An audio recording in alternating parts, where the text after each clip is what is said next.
Yeah, on, bro. There's a whole fleet of them. Look on the ASA. My gosh.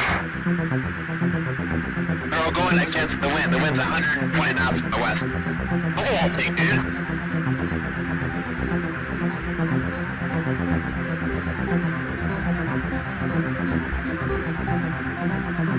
That's not our LNS though, is it? It's not. That is an LNS, man.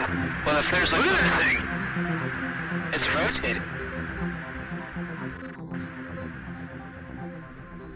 What do we mean when we talk about the UFO phenomenon? To answer that question, I think we need a little bit of a story.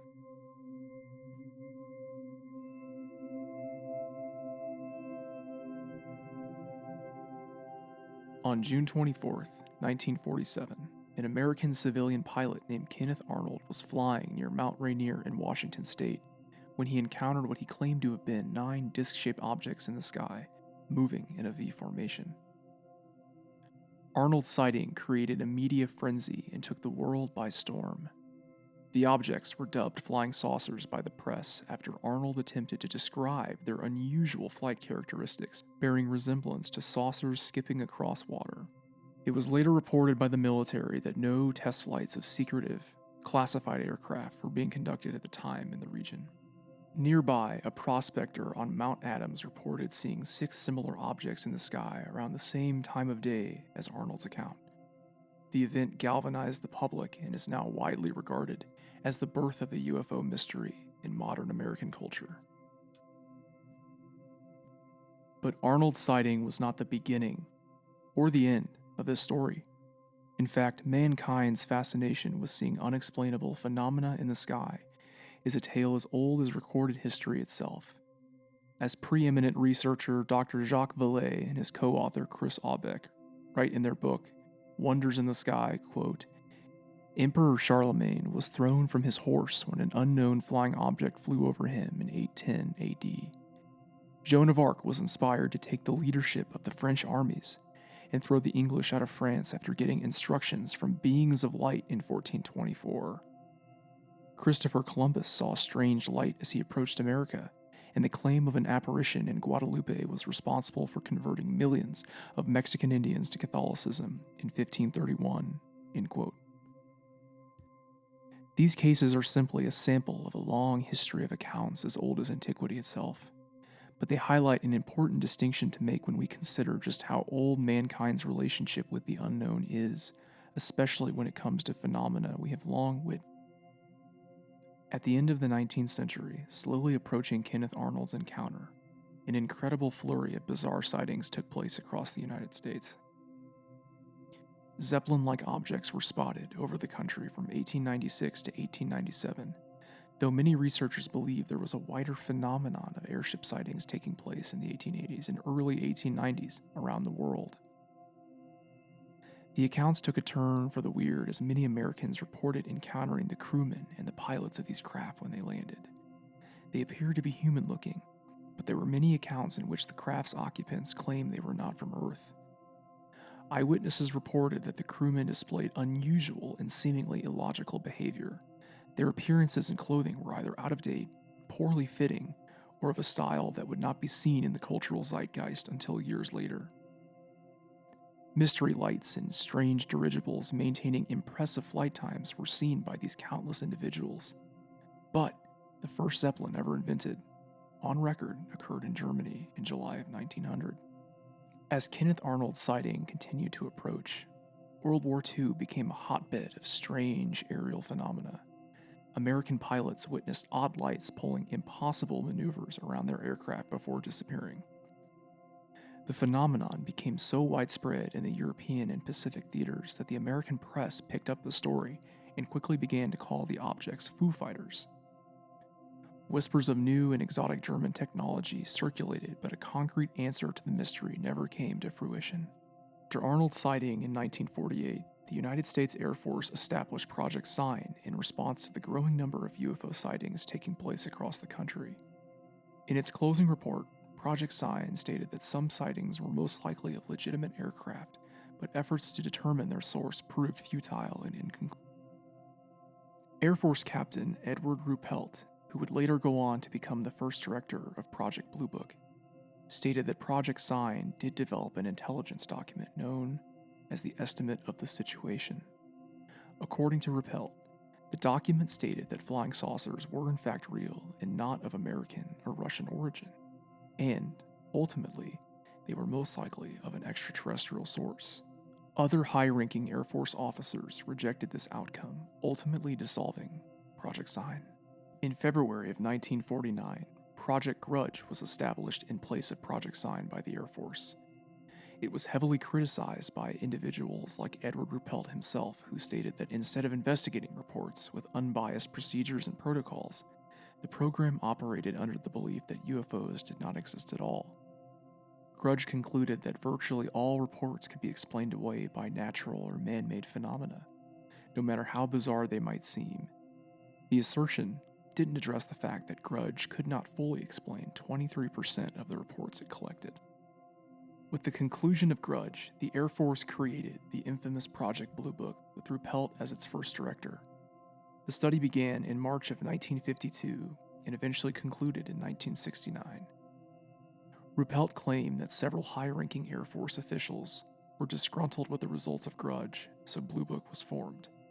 And as the government began to study the cases once again, the American public continued to see unidentified flying objects throughout the sky. In what seemed to be the zenith of this flap of nationwide sightings, an array of objects was seen over Washington, D.C. in July of 1952. The objects were visualized on the ground and recorded on radar. No official aircraft were in the sky at the time. Air traffic controllers at the nearby National Airport were dumbfounded by the flight characteristics they were observing on radar. The event caused an uproar after more and more eyewitnesses reported seeing the objects flying at incredible speeds.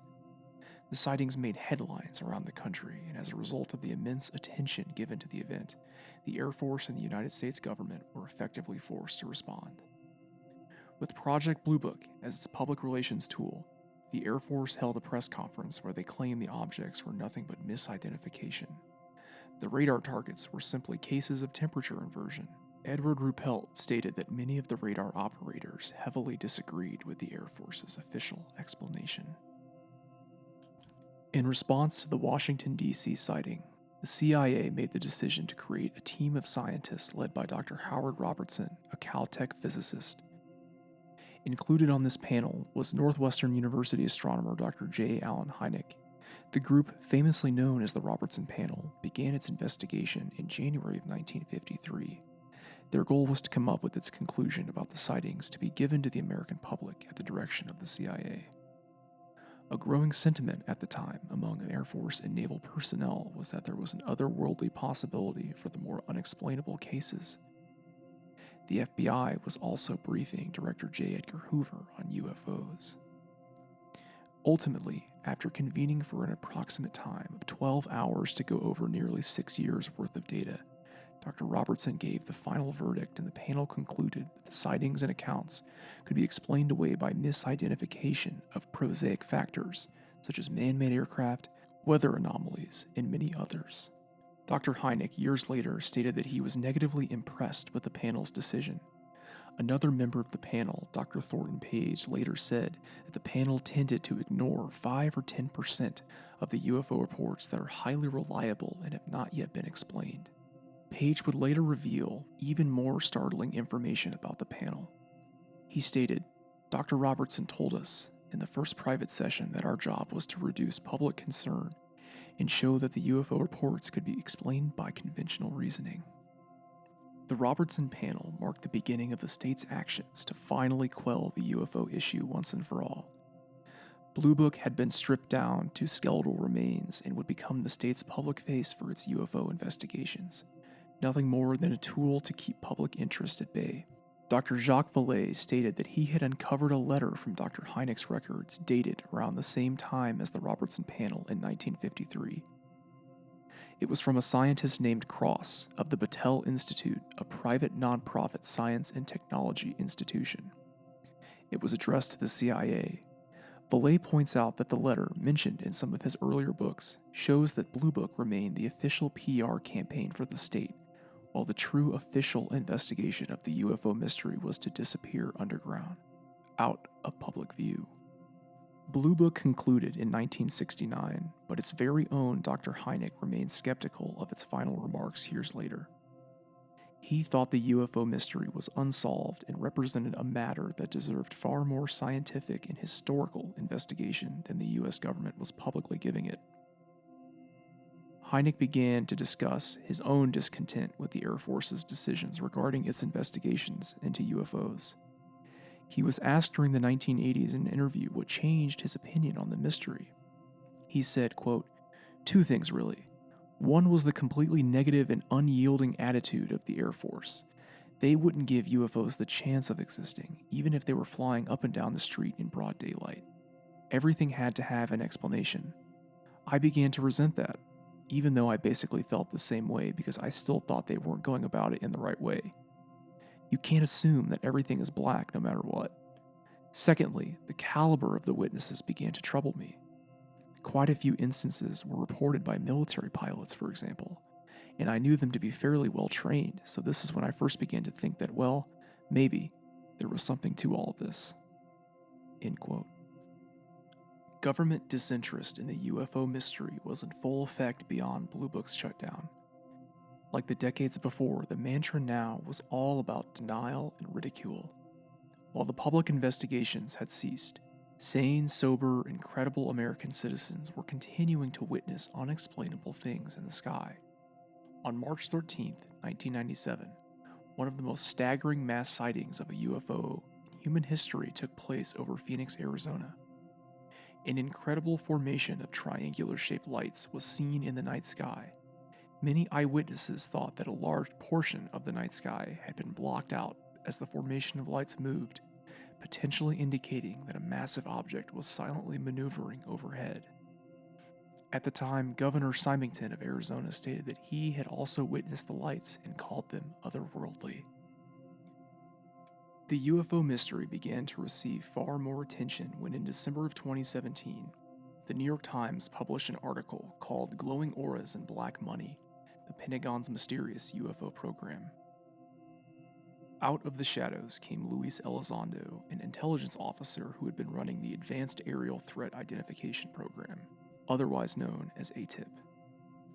Its funding had been set aside by Nevada Senator and Majority Leader Harry Reid at the time, an individual who had a long-standing interest in science and space. The program studied sightings in cases of unknown aircraft that move at extremely high speeds with no visible means of propulsion, like the combustion engine we all know.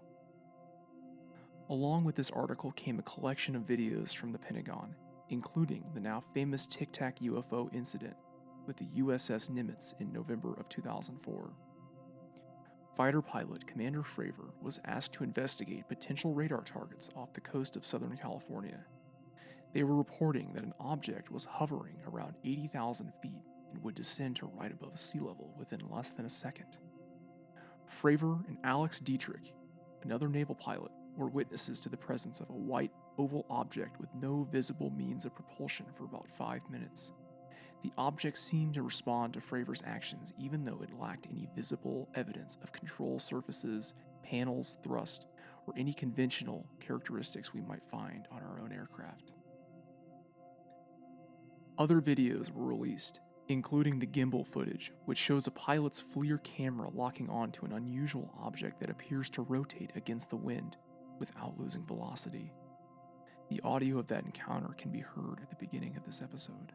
An unprecedented amount of public attention has been given to the UFO topic within the past few weeks.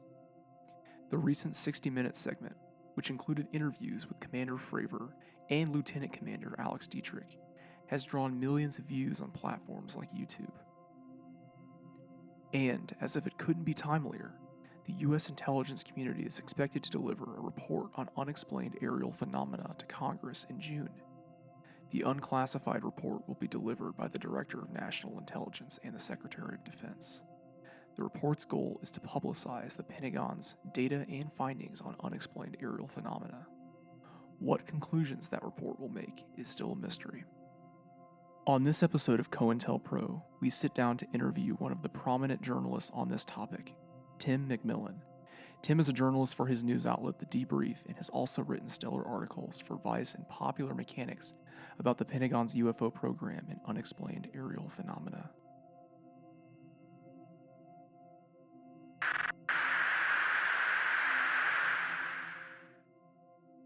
I don't know what it, air quotes, is. I think if it was something as simple as, let's say, aliens visiting from afar, in the context that we would understand it, I don't think it would be as complex as what we see here. And the more you look into it, I've told people that whatever, quote, it is, the entire subject is paranormal. And I don't mean that as in like ghost and, people hear paranormal, they think, oh, okay, so you're saying it's space poltergeist. No, I'm saying that nothing normal behaves normally when it gets involved in this topic. And that goes down to, that's one of the things I'm always struck by because in terms of what I write about and what we publish, at least what I cover on the Debrief or before with Vice and Popular Mechanics, was just the government, because that's where, I am defense news, defense technologies, the intelligence communities, what interests me. I like reporting on those areas. So that's the only thing I report on.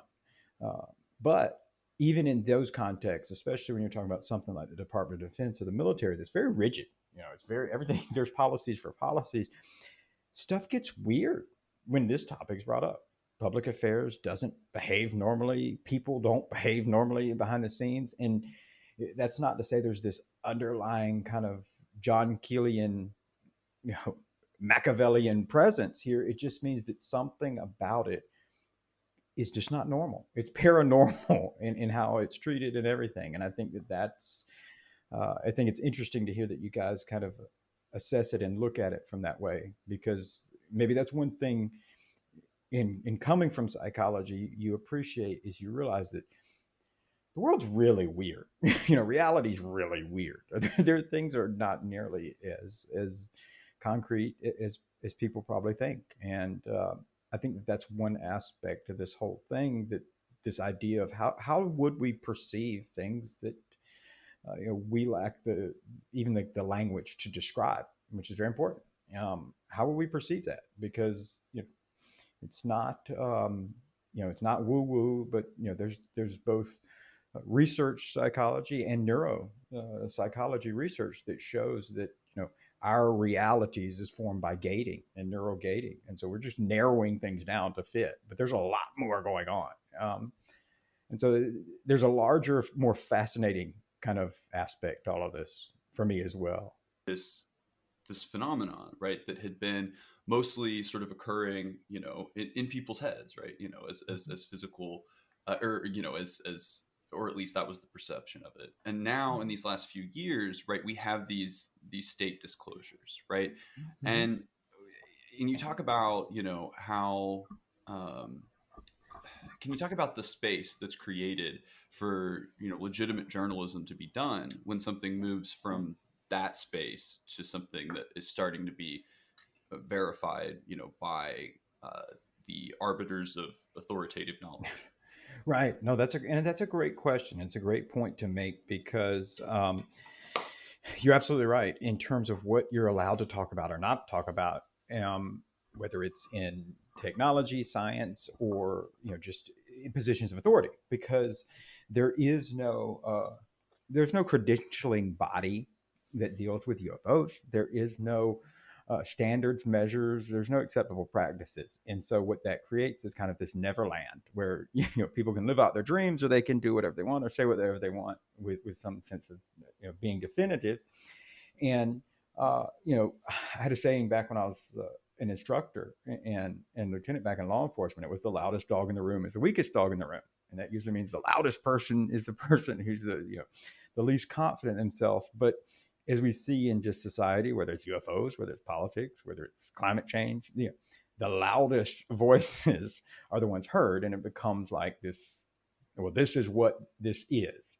And so for the UFO topic, oftentimes the loudest voices, not to speak poorly of anyone in particular, tend to be the silliest. And that causes scientists and legitimate figures to be like, I can't be a part of this. But with the Department of Defense, and when you have officials coming out and talking about it, you're absolutely right. It opens that door. And for me, especially, approaching it from a journalist standpoint, it allows me to just open that door and say, so what do you think about all this news from the Department of Defense? And what that in having that kind of gateway in, it's allowed a lot of people who are in equally high positions or have equally esteemed kind of backgrounds to be like, yeah, no, they want to share their own stories, their own experiences, or their own interest. And I've said that to people, is that when it's treated, if we've done nothing else, I hope that with the debrief and some of our reporting is that we have established a space where we could tell other major outlets, you can cover this just like you do any topic, whether it's politics, Russia, Syria, Ukraine. Like, you can treat it serious. You can treat it totally serious. You can interview serious people, and the public wants that. And when you do that, it opens this door where other serious-minded people are like, yeah, no, I want to talk about this. And whether it's their own personal experiences or interest. And I've always been, impressed and surprised at times. I've had conversations with, some of the leading epidemiologists at Johns Hopkins, which obviously during COVID, these are very important people and who've had experiences or want to talk about. It gives us that opportunity where, and I'll have an article, hopefully it'll be out next week or the week after, where it lets me reach out to people that I've interviewed for defense stories, but ask specifically about this. And so people in very high positions, former principal executives that you wouldn't think would be willing to talk to you about it. But when you mention it and say, hey, by the way, it's been kind of justified, it's in the collective conscious now that it's okay. And they say, oh yeah, no, I'm really paying attention. I'm really interested. In fact, this is what, this was our interest. This was some of the things that happened when I was in government. It has created this kind of space where you can treat it seriously. And I think regardless of what it is, I think that's important. I mean, it is not, there's some consistency in the past 70, 80 years in kind of people's accounts of, to some degree, these something in the sky, something weird. It's not, mythical dragons. And so there is something of substance there. Is that, any one of the number of kind of hypotheses people, throw out there? I don't know, maybe, but it is something. It is something that's important culturally. It's important sociologically. And I think that because of that, it's worthwhile in pursuit. I mean, I think to an extent, all of us, would kind of be derelict to not examine that and establish, well, why is that important? What is going on here? And, at the end of the day, if history is any indicator, everything we hold true today to be absolute, almost self-evident, will eventually be proven totally wrong. I mean, that's, I caution people that, never get locked into believing what this may be or what this may not be. I mean, 3,000 years ago, somebody in a chariot carried the sun up every morning. I mean, so you never know when the same is going to come for us as well. Can you speak a little bit to the motives of the governments of the world who would, disclose this information, which for so long had been sort of comfortably marginalized in the types of spaces that we're talking about it being discussed now?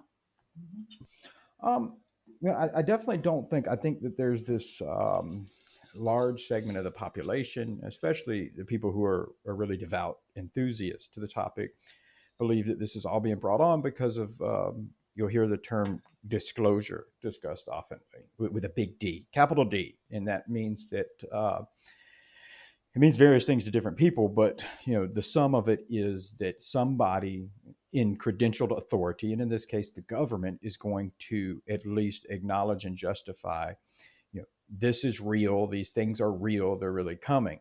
For others, that idea is not just that they're going to just acknowledge this is real, but rather they're going to tell you exactly what it is, and they're going to roll out the Roswell bodies, and here we go.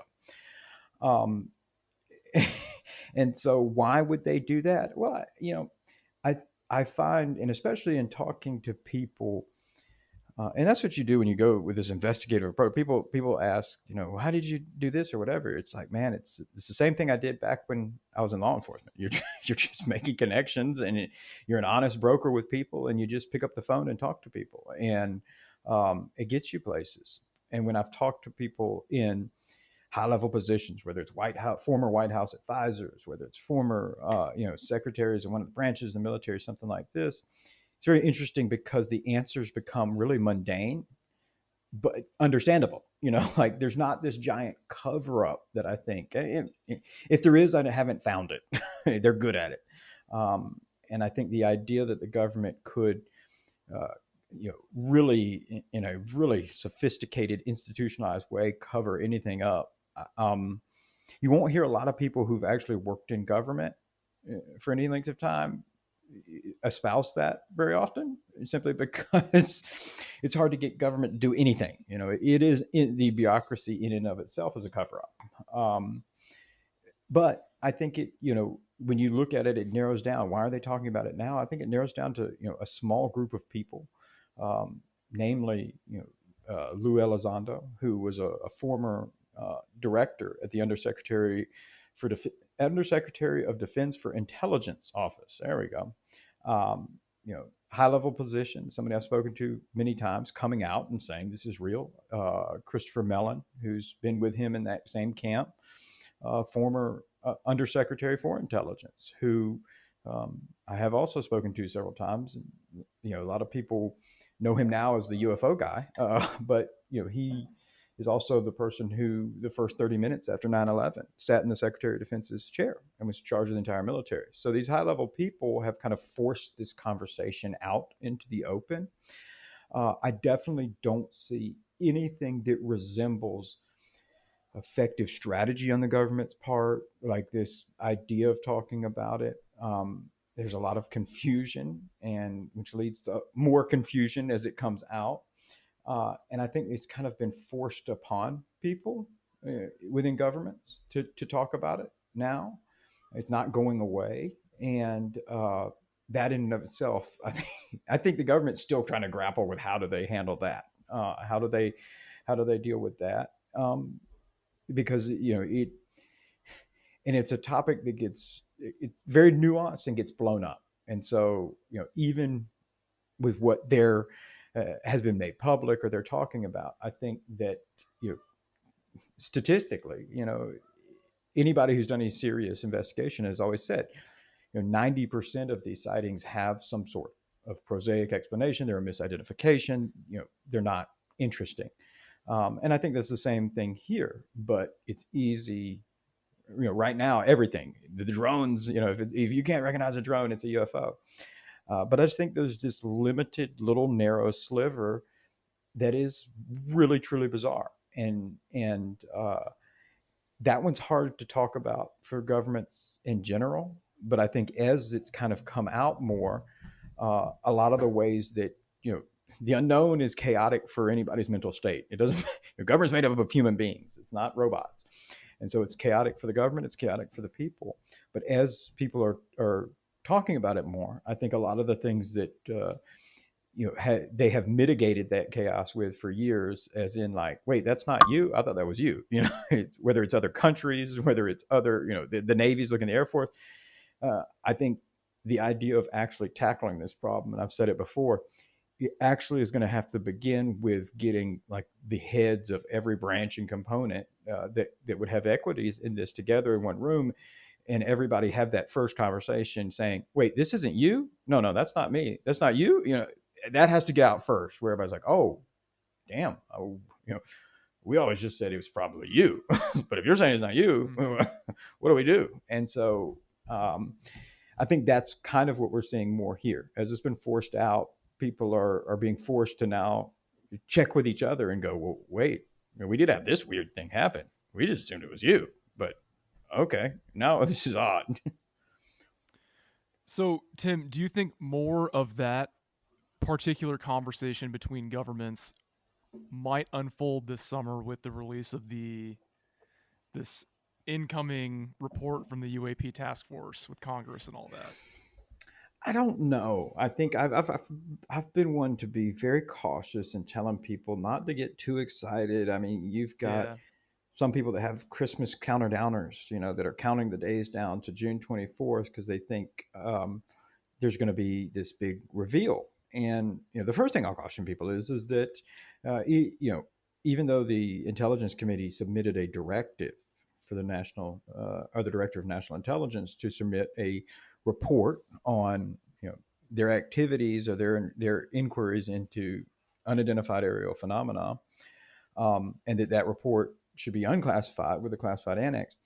They did not say, you know, we need you to compile this report and then publish it on your website or have a big reveal and we're going to have this big part. They said present us with a report.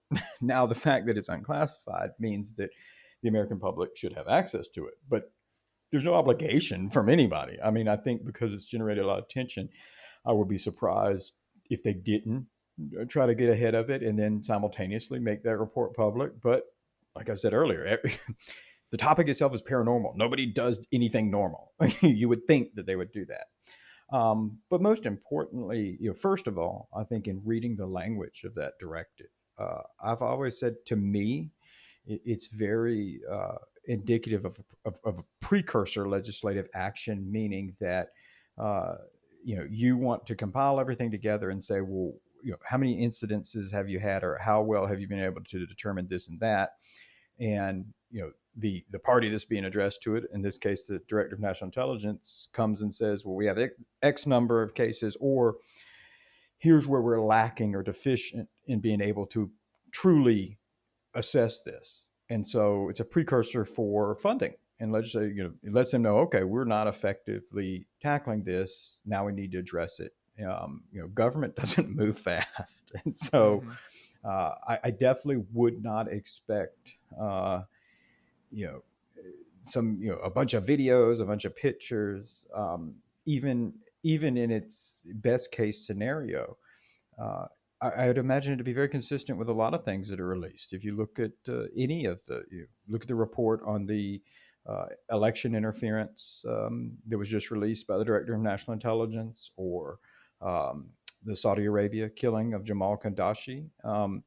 They're 3 or 4 page documents that are pretty just overview, gloss over. I mean, that's they're not going to give everybody the nitty gritty. They're not going to be like, here's all the data and here's all everything. I don't. But a small D disclosure. Hopefully, I think for me, a huge win would be saying, here's X number of cases, and that we do have definite assets and equities on hand, whether it's geospatial, whether it's electronics, measurement and signals intelligence, a whole bunch of things in place, and that was unable to identify or place these. And I think that alone will be extremely interesting.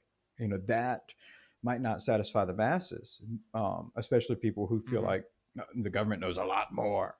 But that alone is intriguing because this one of the things is that the U.S.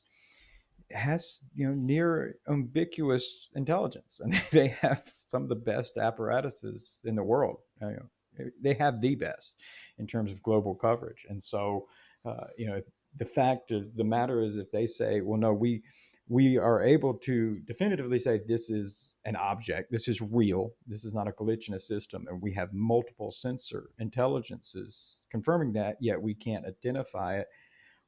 That's really intriguing. That's more intriguing than I think than any of the videos that have been released. I think those get a lot of attention. People like visuals, but that's the info. I don't know. I'm cautiously hopeful. Let's say hopeful. I don't want to say I'm optimistic, but I'm hopeful. It'll be interesting. And it's nice to see something in this field become maybe a little boring. Maybe there will be something kind of mundane. And I think that is charting us towards a legitimacy that is important. Sure, I yeah, think it's and I cool. I was just gonna say, I think it's cool that we're at a point where the government is no longer sort of taking a standoffish approach towards the public like Project Blue Book did, during the Cold War and all that.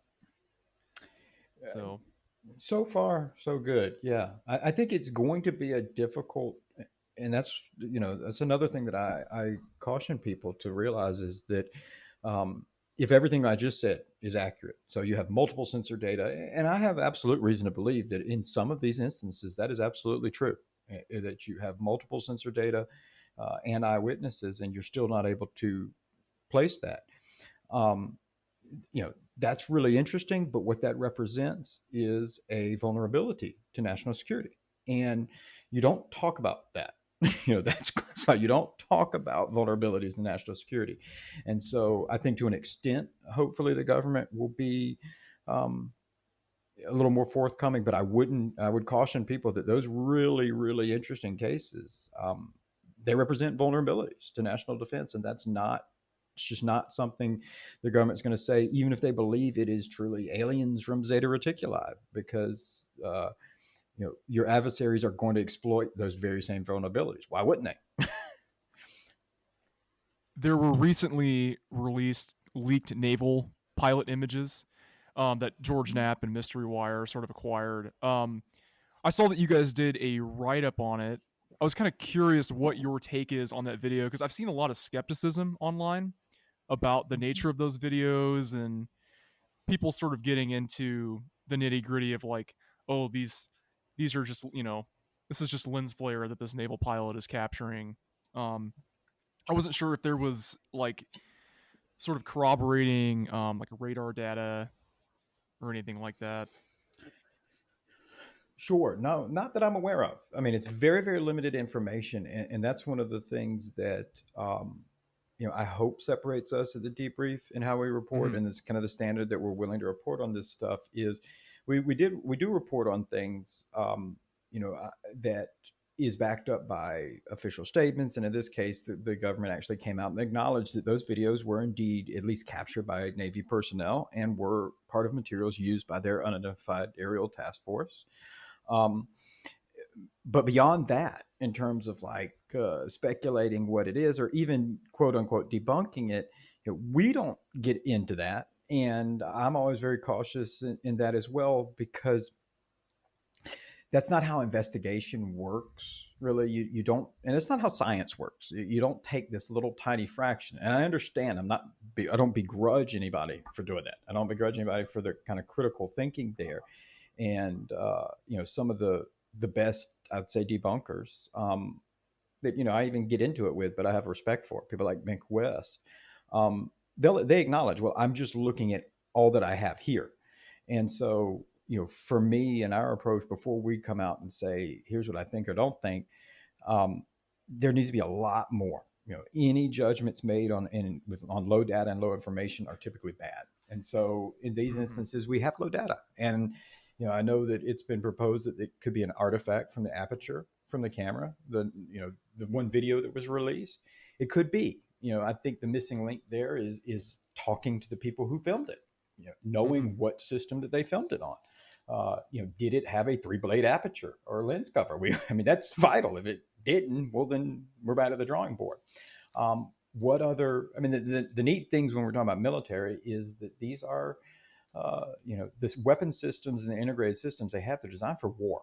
I mean, it's plain and simple. High noon shootouts. He who sees first wins.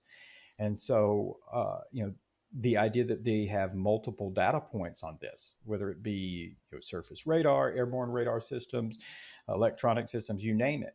There's a lot of missing pieces to the puzzle here. And anytime you just have something like just a video, just a picture, there's really not a lot to go on. I could certainly say, yeah, it looks like that, but I don't know. I'm curious to see if through whatever is released, if there's any acknowledgement of patterns in the data regarding the phenomenon itself. I don't know. I feel like that specific topic is something we may not see released. I don't know if that's too sensitive of information, but I think it would be really cool for the public to finally get some sort of acknowledgement from the government saying we've identified patterns to the behavior agenda of what this phenomenon is doing. To me, that's what That I'm no, personally looking for the most. So absolutely. Well, I mean that is, and that's that was actually what my first undergrad degree was in mathematics, and so statistics and really analysis of pattern based data is again another one of the things that's really close to my heart. And I agree. We are pattern based creatures, and so that's how we form our opinions. And you're absolutely right. You know, how we form statistical significance is how we make scientific conclusions. And or haven't had time. I mean, that's the problem now. Is that once we founded the Debrief and I started running the show, that time and but I have been meaning to do an article on that, because you're right. I think that there are perceived patterns in the data of what we know that I think are just confounding variables because it's what we see the most. But namely, for one, is this idea that this is an American phenomenon, that this is all, if this is only happening in America, well, then we can rule it's going to be something government backed if it knows sovereign borders. But a good friend of mine is a data scientist and software engineer, and he was able to recover what he said is probably the best database he'd ever seen, and I forget how many thousand, but close to maybe 30,000 cases that were compiled by another data scientist who's not, he'd been doing it over the years, the 80s and 90s, and he actually passed away. And he was able to get his hands on this database, which was still like on floppy disk, had to be mailed to him. And he was able to get it put together where he could really look at the data and take a look at it. And one of the things that he noticed was that the best sightings weren't in the Midwest. They weren't in the United States. They were in England. They were in the United Kingdom. And so that is something that's very interesting. I think that one thing that I know from people that I've talked to or in reporting on the task force is the idea that this kind of marine or water component to this is really interesting. And that becomes even more kind of stunning because when I was looking at that, when I found out that in those intelligence briefs they had talked about it. I was just going to say that was one of the more creepy components to me of the Tic Tac UFO incident. That one's weird, and yeah, like you said, is this water component? Like, what's going on here? I don't know. And I've spoken to some of those pilots who saw it; they don't know. I've been really curious lately, like at the progression of these craft and sort of how they appear to mankind over the past century. I mean, so I feel like a lot of kind of historians of this subject sort of pinpoint the infamous 1897 airship flap and how peculiar that was. And then we sort of watch this progression of this, how the phenomenon presents itself technologically speaking to mankind.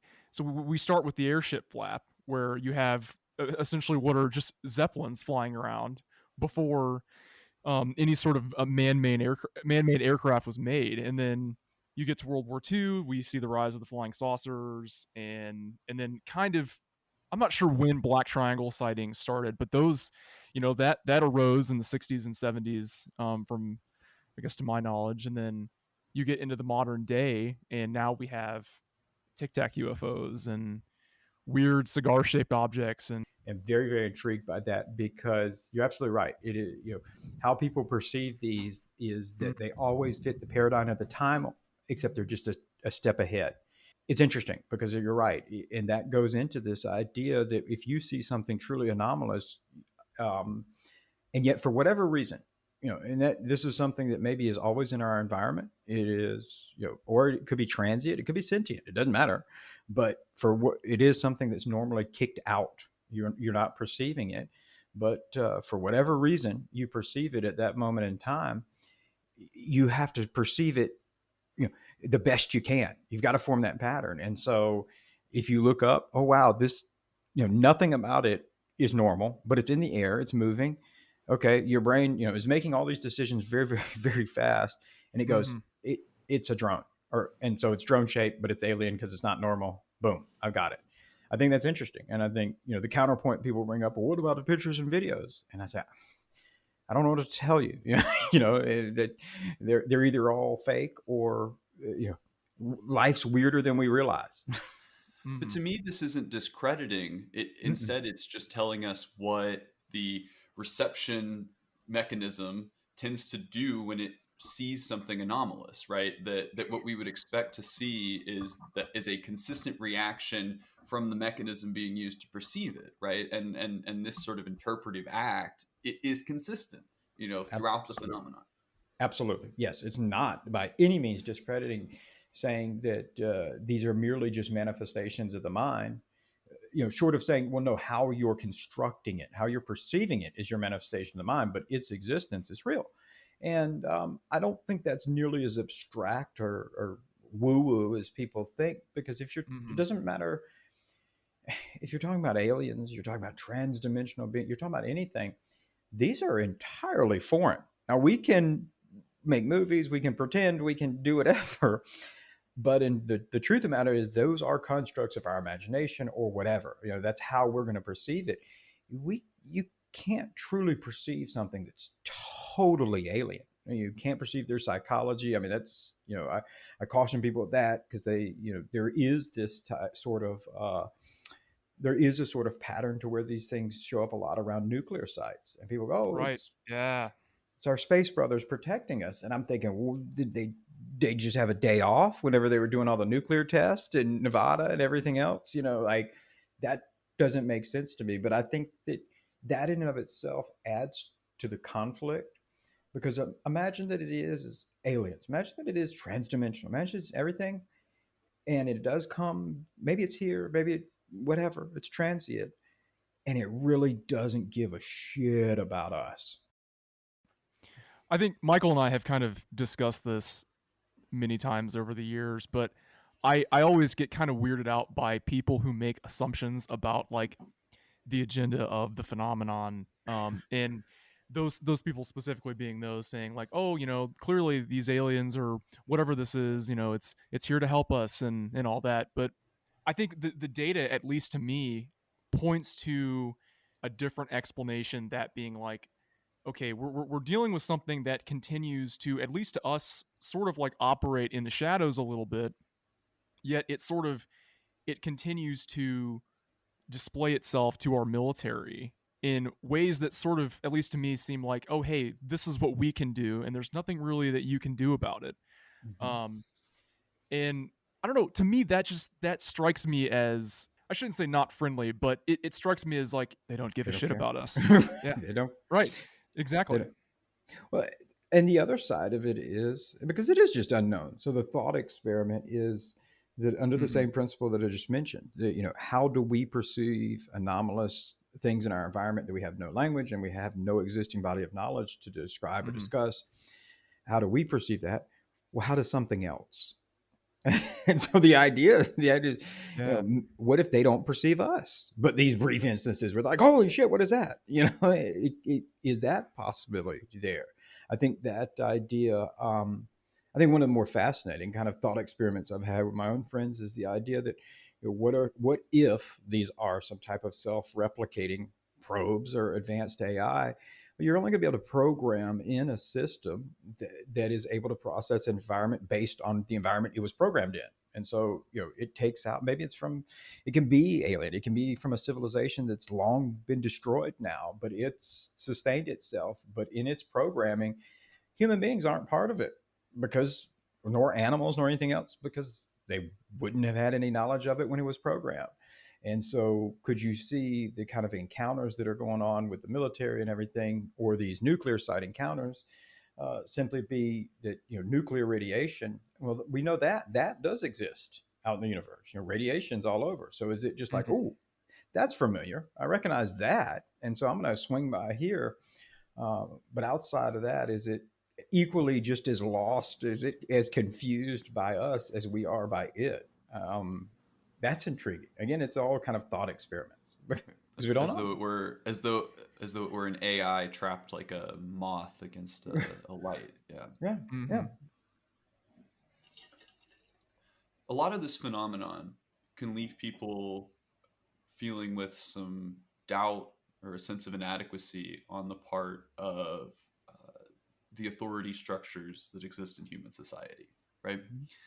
What does this what does unidentified aerial phenomenon make you feel about authority, and especially sort of the monopoly that authority has exerted uh, on this topic? Hmm, that's a good question. Um, because I don't know that I've ever considered it in that frame of reference. I think that um, and maybe some of it is like I said, growing up in this background of I can remember like my uncle's buddies being around who were either CIA or CIA contractors, government contractors back when people thought contractors only built houses.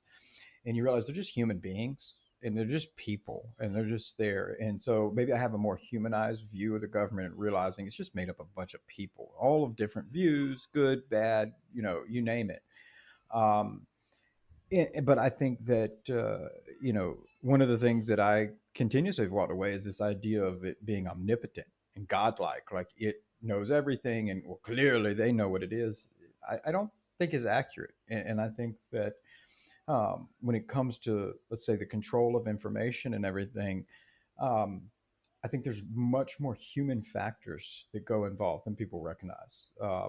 Down to the point that, I've said you have to realize that in the top of the military hierarchy, so you're talking about the Joint Chiefs, you're talking about these different people in command, Joint Forces command levels. You're talking about people who have spent their entire lives to get where they are. They probably started at junior ROTC in high school, going into one of the military academies, and their entire careers, they've progressed to the pinnacle. I mean, this is it. They've got a bunch of stars on their shoulders, and they know that they're 4 years tops, and they're retired. And um, they've been preparing for all sorts of things, military strategy, how to project power, all these different things. And then you lay something like this on their desk and go, "We got this. We got this. Like, and this is something that A, you have not been preparing your whole life for. B, you've been told, just society, sociologically, like this is not real. um, the idea that it'd be very easy rather than this kind of extensive cover up, but rather somebody go, wow, that's really interesting.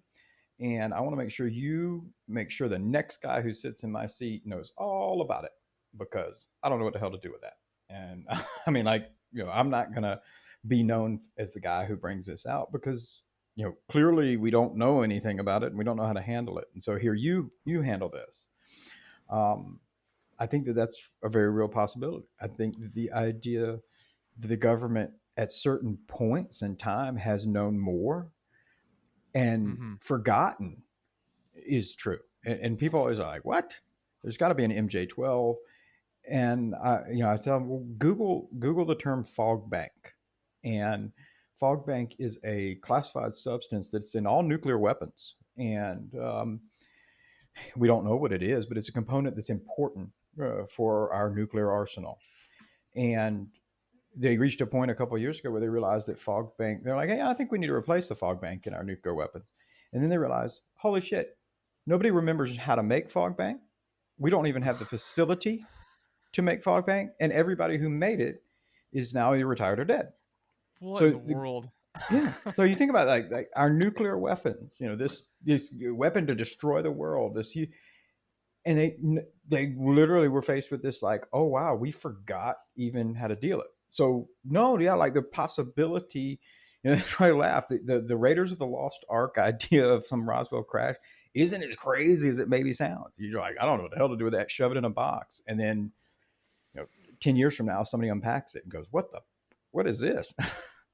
It Yeah. seems like what we had throughout the Cold War, as, and I think it's important to kind of emphasize the way in which the modern state, comes into existence right? Sort of like as this phenomenon is starting, right? And so it takes a second for these like modern state bureaucracies to even get to the point where they can not just observe, but then but then do something about it. But it seems like what we have between states and even institutions within states is a kind of prisoner's dilemma throughout the start of this, where they're all trapped by national interest on the one hand, a desire to appear competent to the public on the other hand, right? And that in order for us to have even a small d disclosure, we needed something outside of those institutions to break that prisoner's dilemma. And I think a lot about people like Tom DeLonge. I remember as sort of silly as that initially sounded to me at the beginning, right? When you sort of consider this prisoner's dilemma that has sort of underpinned this this situation, it seems like at least third party groups and individuals like Tom DeLonge and his To the Stars project have provided a way for states to sort of break free of any sort of game theory that they may be trapped in. The one place that this whole topic hasn't reached yet is the explorer's mindset. And this was something that the astronaut Don Pettit brought up to me when I interviewed him, and I thought it was very profound, and he's right, because I asked him, even if you go back into like the Cold War and you hear about the space race and all of this kind of stuff, but if you look into the nitty gritty, there was a lot of cooperation between Russia and NASA and the space programs. And even if you look at going into the height of the Cold War, there was cooperation agreements in place for exploring Antarctica, all these things. And so now even you hear a lot of rhetoric, and they just issued sanctions against Russia, but I think it's in a couple of weeks some of our astronauts will go up on a Russian space capsule to the ISS. And so I said it's interesting to me that no matter what the geopolitics are, you can get along. What is it about space? And he said it's not space, it's the explorer's spirit. It's the explorer's mindset that in Antarctica, it doesn't matter where you're from. If somebody comes into your tent, you're all band together because you're exploring something and you depend on each other for your survival. And so suddenly kind of the tribal mindset transcends beyond, national identities and boundaries. And so we haven't really reached that with this topic. It will be very interesting, kind of going back to sort of what we were talking about earlier with patterns after this report is released this summer. If other countries sort of realize that the U.S. is sort of admitting like, hey, this is not our technology. I don't know. I'm very excited to see where things go after 2021 with this topic. Very excited. I am too. I mean, it'll be very interesting. You're right. Could you see a different type of global competition emerge where it's like, oh hell no, they're not going to disclose more than me. We're going to be the ones to share more. It'd be interesting because I think I've especially as of late have really moved away, and maybe it's living in Germany. Try to get a different, more international perspective on it. There's so many areas. Spend time trying to figure out, well, what about UFO sightings in Africa? And it is interesting because you'll find accounts in Africa. You'll find if you look into, especially there's some good anthropological research papers where they're more looking at kind of the cultural mindset of it, but you realize their actual research is trying to look into how these people in remote disconnected tribes interpret these anomalous events. I mean, maybe the most staggering close encounter case ever recorded took place in Africa at the Ariel School in Zimbabwe. I mean, that is the most incredible case that I've come across personally. I don't think. I mean, there were 60 school children that all told the same story, and then you had, I think the teachers were corroborating the account as well. I mean, I think it's a really fascinating case, and it becomes even more interesting when you have an individual like Dr. John Mack who was like there on site. So sure, Michael and I have talked about that a little bit, that case over the years. I'm as interested in that case as I am. I think some of the things that fascinate me are the kind of the sociology and psychology behind the dismissing of stuff like that, because I think that's really fascinating, because that's, ideas like mass hallucinations, if you if you pay attention or know anything about cognition, you're like, well, that there's as much evidence for mass hallucination as there is aliens. Like, that's not a real thing. And if you like, there's a logic tree that isn't followed, because I guess, well, people can hallucinate, so therefore it's mass hallucinations. And you're thinking, well, wait a minute. So if you're telling me that 50 or 60 people can, disconnected, can have the exact same hallucination, well, that's pretty freaking amazing. I mean, that's just as amazing as aliens. We need to look into that. Yeah. Right. Yeah. Right, Yeah. right. Rather than just going mass hallucination, we're done. And so, wait, what? I think, again, if we can do that, that's amazing. And because there's no evidence for that. There's no evidence that exists. And I agree. You look at those kind of cases, and there's others throughout the years. I had and I always tell people, I don't investigate UFO sightings in particular. Like, I'm not a UFO investigator. I just don't have time. But people will share stuff with me. And one of them was from, it was his grandfather. And he shared with me, it was the official Air Force report that his grandfather had filed. And I've got it around here somewhere. But I guess, his grandfather was off. He was an Air Force pilot.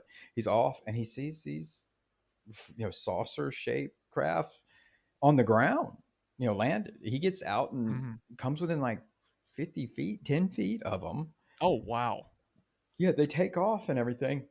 And he goes to the base, reports it. I mean, this is on a standard Air Force Office Investigations report and everything. And I'm looking at that going, I mean, first things, especially when you deal with human intelligence investigation, is you always try to determine motivation and intent. If you understand motivation and intent, everything else falls into play. You look at something like that and you go, okay, what is the motivation and intent to make that up? And then, more importantly, his grandfather went on to become a U-2 spy plane pilot after this. And so you sit here and go, well, I'm going to guess, like, if they thought he was batshit crazy, I don't think that you'd put him behind the U-2. And especially if you look into some of the history of those U-2 pilots, a lot of the testing that they had to go through physically and mentally, you're like, it's basically astronauts. You're like, these are sound mind and body. Did anybody stop and go, what the hell did he see?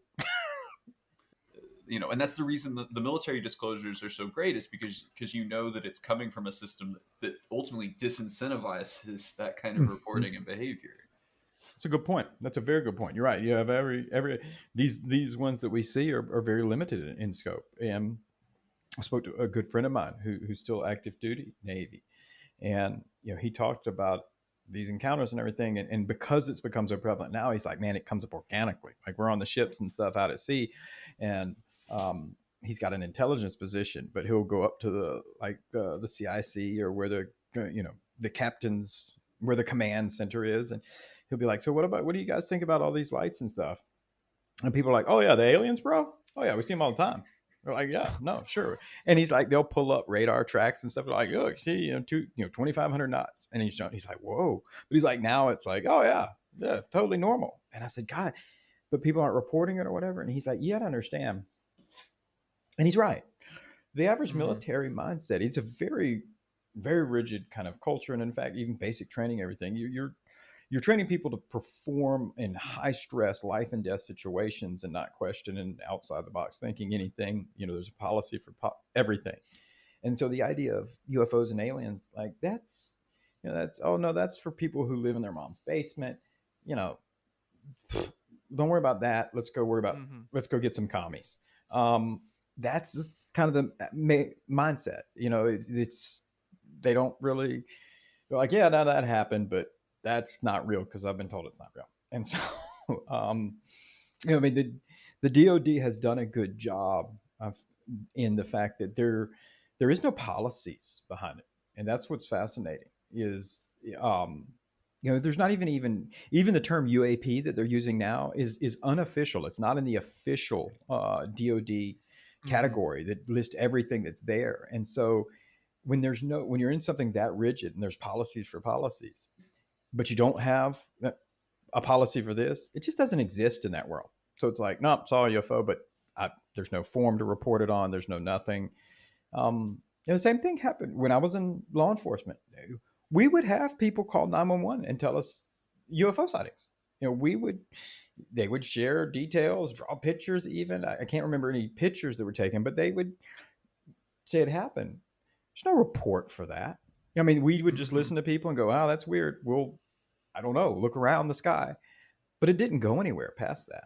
And the same system's kind of been in the military. And so these ones that we're hearing that's interesting is that it'll be interesting to hear, I don't know that we have a real grasp on just how often this is happening, because there's not a system in place to say, no, we want you to record this. This has been Tim McMillan. He's an investigative analyst focused on defense and intelligence communities. You can follow more of his reporting at thedebrief.org. This is an independently produced podcast. You can support us by subscribing and helping us make more episodes by going to our Patreon page. We'll see you next week on COINTELPRO.